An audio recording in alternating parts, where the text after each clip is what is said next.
মার্কিন যুক্তরাষ্ট্রের নতুন প্রেসিডেন্ট ডোনাল্ড ট্রাম্পকে শুভেচ্ছা জানিয়েছেন অন্তর্বর্তী সরকারের প্রধান উপদেষ্টা ড মোহাম্মদ ইউনূস। সোমবার পররাষ্ট্র মন্ত্রণালয়ে এক বার্তায় এর তথ্য জানানো হয়।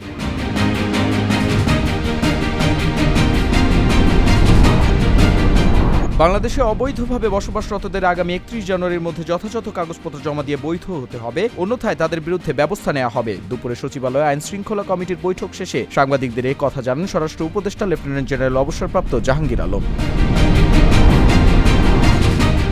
অন্তর্বর্তী সরকারকে সমর্থনের প্রতিশ্রুতি পুনর্ব্যক্ত করেছেন বাংলাদেশে নিযুক্ত যুক্তরাষ্ট্রের নতুন chargé d'affaires Tracey Ann Jacobson. সোমবার যমুনায় প্রধান উপদেষ্টার সঙ্গে সাক্ষাতে এ প্রতিশ্রুতি দেন তিনি।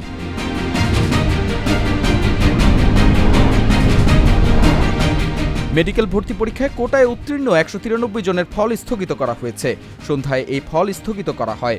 স্বাস্থ্য শিক্ষা অধিদপ্তরের মহাপরিচালক অধ্যাপক ডাক্তার নাজমুল হোসেন গণমাধ্যমকে তথ্য জানিয়েছেন।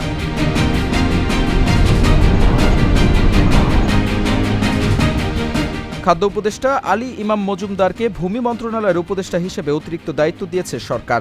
মন্ত্রিপরিষদ বিভাগ সোমবার এ বিষয়ে প্রজ্ঞাপন জারি করেছে।